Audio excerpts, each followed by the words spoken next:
Hello, I am Reverend Irene Smith, and I'd like to welcome you to Generationally Speaking.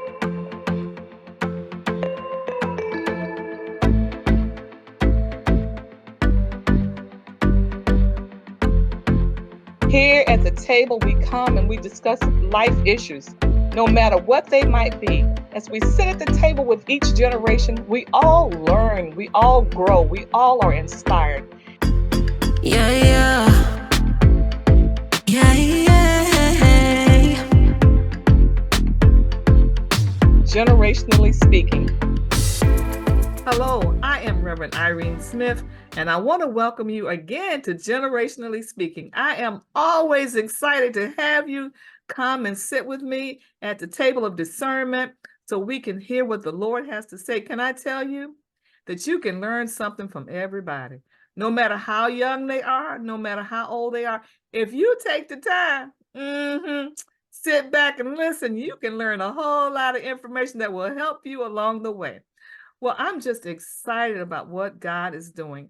And I have the opportunity this evening, today, to sit with someone that I knew when she was just a little girl. I mean, a little girl. So that's telling you something about, girlfriend got some numbers on her here. So Yes. I remember seeing her as a little girl, and now God has just blossomed her. And I'm just excited what God is doing in her life. And I thought it necessary for me to bring her journey to you, my listening audience. I don't know if you know many librarians, and even if you know any librarians who are of color. Well, our guest this evening, she is a librarian, and she is in the state of Georgia and doing some wonderful things. And I thought we should bring her journey here because as we've been talking the past couple of weeks about preparation, I want you to know that God always has us in a place of preparation. No matter how old we are, no matter how young we are, God is always preparing us for the next place that he's taking us to. And so we're going to jump right into the conversation. Chantel, let me just welcome you to Generationally Speaking. I am so excited to have you to come this evening. First of all, let me just say welcome, welcome. And I want to start off by allowing my audience to get to know you. So introduce yourself and tell us a little bit about growing up in a small town, growing up in a community that had become integrated. Yes. Well, good evening. And Miss Irene, thank you so much for this opportunity. And yes, you've known me since I was a little girl. And yes, I am coming from the great state of Georgia. It's cold here, the wind is blowing, but God is still making waves. And I am Chantel Grant, and I am the regional children's and youth director at our public library here in Toccoa, the Toccoa Stevens County Public Library. And as of this year, January the 2nd, I have been employed there for 17 years. So I thank God for those many years to be able to serve my families and children and the community. It really means a lot that our community knows how to read and is up on the latest books and titles and authors. It just means so much. You know, technology is so wide and so broad now that we've almost forgotten about what a book looks like. And so it's my job to make sure that literacy stays alive in the hands of all children and adults and just families in general. So, yeah. So tell us about growing up, well, as a little girl, in your tribe, your community. What was it for you to have that tribe around you? It was wonderful. Coming from a small town, everybody knows everybody. All the adults know your parents. So you better not step out of line because it was if you did something wrong, they were going to tell you, and then they would tell your parents. So you would get a double whammy of punishment, which was good for the soul at that time. Now, as I think about it as an adult, I'm like, wow, if I hadn't have had that community support, that family involvement, um, I could have been led astray. There's a lot of places and things that I could have gotten myself into. But if it wasn't for the village that surrounded me and groomed me and trained me up in the church, the Mount Zion Baptist Church here in Toccoa, Georgia, where the Reverend Charles White is my pastor, that's where I spent a lot of my time Wednesday nights in church for Bible study, Sunday morning, Sunday school, and then church service. And it was the mothers and the fathers in the church that made sure that we had appropriate activities and that we knew the Lord and that we knew what the Lord would do for us if we remained steadfast and faithful to Him. He would be faithful to us. And so that strength right there and that strongness of community support is what got me to where I am today. You know, when you think back about growing up in the church, the opportunity that was presented to you to speak before the church, do you think about that now as you speak before other groups, that your first opportunity to speak was right there at the church? It was, and I still get butterflies today when I have to speak in front of a group or go Zoom live. But I have to remember that what I have to say is important. And as long as I speak the truth and I speak God's word, I don't have anything to worry about. And so it's good that we had that training in the church. Here it is, MLK time, where we used to do Martin Luther King speeches. From the Black Christian Men Association here in Toccoa. It really groomed us and set us up for a time such as this in adulthood where we would have to do public speaking. And so there again, strong community support, those men and women that made sure that we had all the tools and life skills that we needed, to survive. You know, the church is one place where we learn, but now you are, when you started going, when you think about your years in elementary school and your years in middle school and your years in high school, going back to elementary school, who was that teacher that you still remember as a person who was an encouragement to you? There were so many, Mm. so many. And if I started to name one, I'm sure that I would forget others. But it was Miss Willie Mae Keels. Mm. She was the librarian in our school system, the Mm. only African American librarian in our school system. And it was Miss Anna Kennedy. And oh gosh, Mrs. Willie Mae or Miss Wilhelmina Woodruff, excuse me. It was it was those ladies who were in education, who were in the church, who made sure that whoever would listen, they would train us up. And so I credit those three ladies, and I'm sure there's many, many more that had their hands on me as a youth and training me up in the way that I should go. And I'm so appreciative of those moments. And there are times when I look back where I wish I had listened just a little bit more, just a little bit closer, because I've missed some things along the way. So I've had to find out the hard way. Yeah. And, I really miss those ladies because they are deceased at this time. But I hold on to their teaching and everything that they taught me. And I try to grow on that. And I just keep them in the forefront of everything that I do. Like, how would Miss Keels handle this situation with a book or a child and family? What would she say? What would she do? And the Lord would always give me that revelation and He would just guide me through it. The Holy Spirit is always there. And so I depend on God. I depend on the Holy Spirit to lead and guide me. And that is just what He does. It's amazing that you mentioned those three names, Miss Kills, Miss Woodruff, and Miss Kennedy.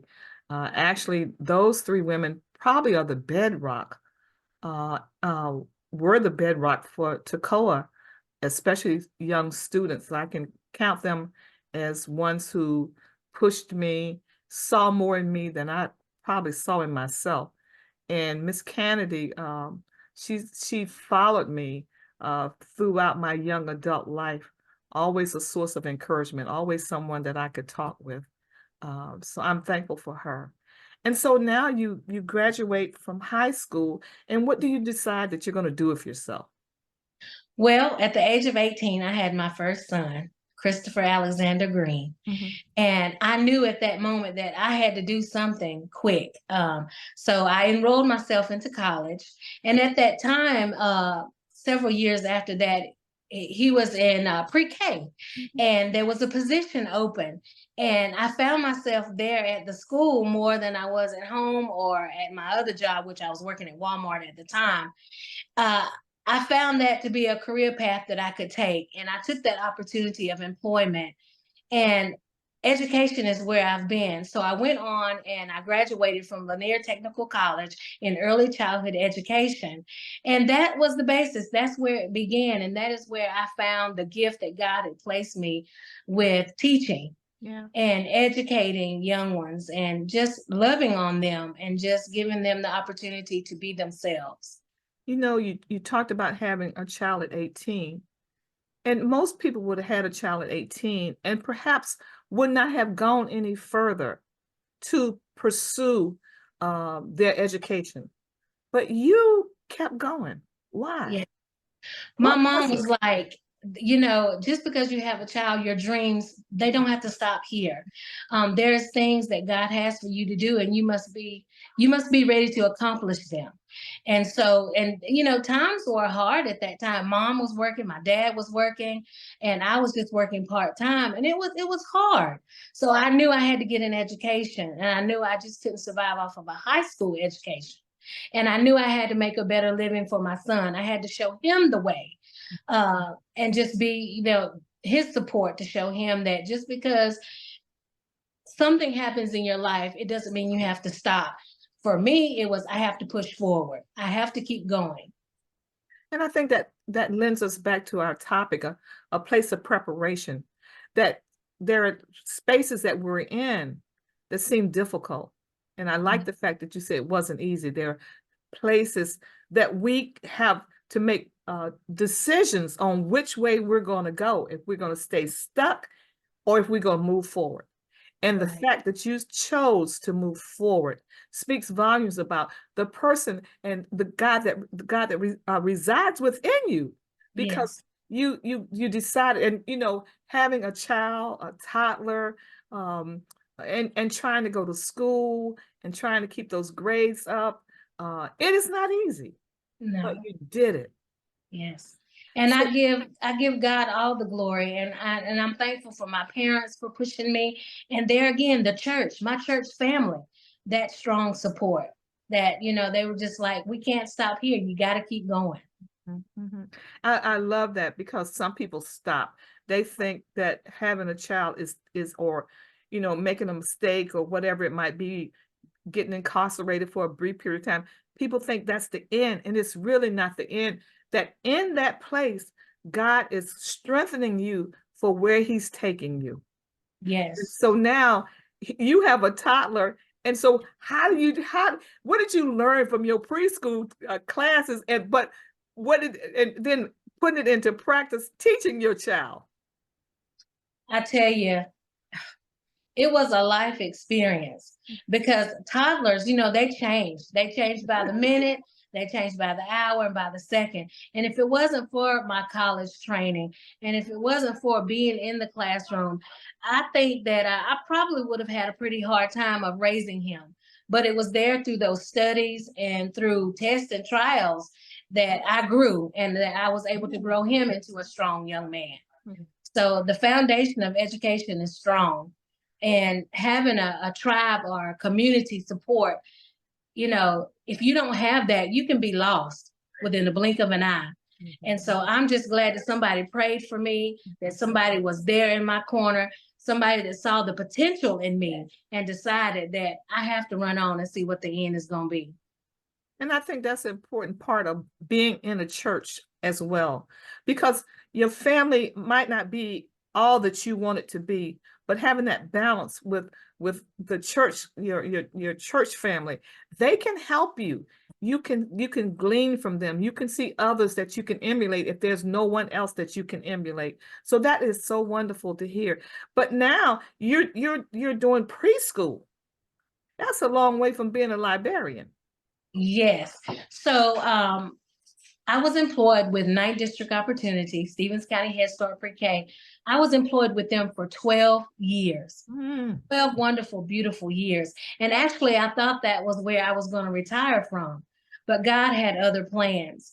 The librarian before me there, we had a partnership. We had a great understanding that she would come to my classroom once a month and teach literacy and the importance of reading, and that I would in the summer come to her summer reading programs at the library and do programs for her.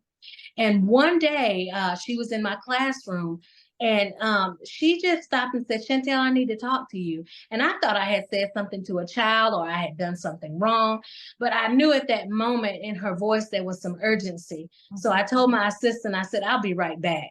And so she and I began to go in the hallway, and she began to say, "I'm getting ready to retire. Mm, And I have given Michelle Austin, who was the current library manager at that time, she said, I have given her your name because I believe that you will be a great fit for our library system." mm, And at that time, I was just kind of shocked. I didn't really know what to say. And I ended up missing 3 interviews with the library manager because that wasn't my plan.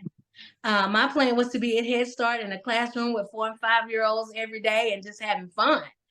And God had other plans because I had gotten home one day after school, and my mama said, "There is a lady that is persistent that you come by her office if you want that job." And I immediately left the house and went to the library, and I went through the process. And I'll never forget our exit interview when she said, "Now, don't you make me regret this."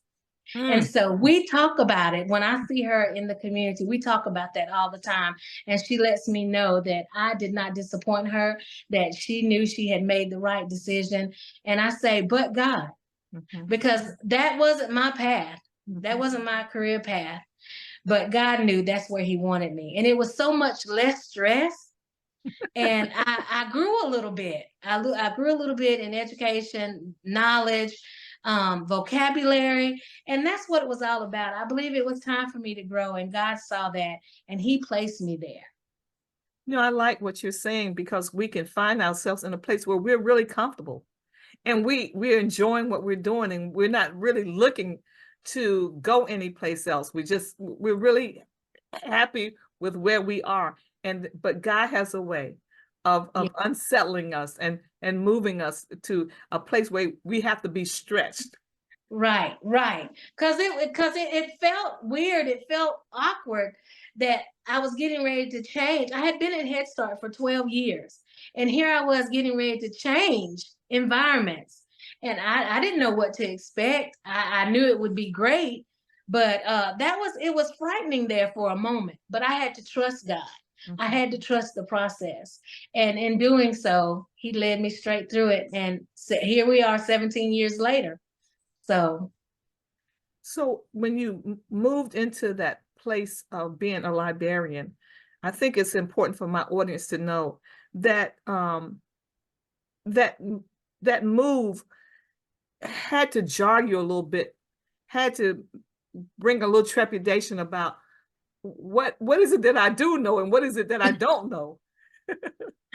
well, good thing it was still in the educational realm because reading was no stranger because I was teaching the 4 and 5 year olds language and literacy and, words and along with, how to get along, share, and take turns.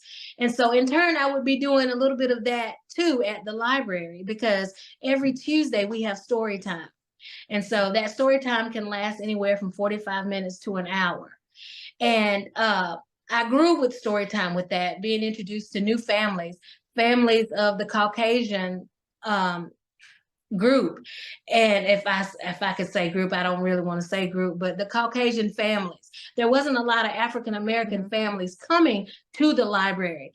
But and at the same time, there was no African American working full time at our library. So that too was scary. And that changed, it pushed me to advocate more for our African Americans to use the library. The library is here for you to use. There's so many free resources that the library offers that you can take part in. And so that has changed. We have more African Americans visiting the library and taking part in all of those resources. And we even have some coming to story times.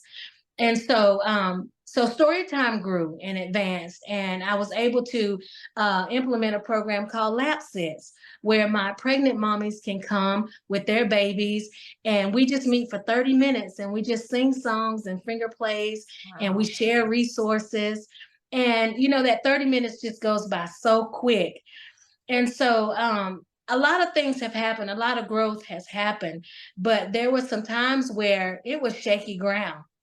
There were days where, I had to say, am I really equipped for this?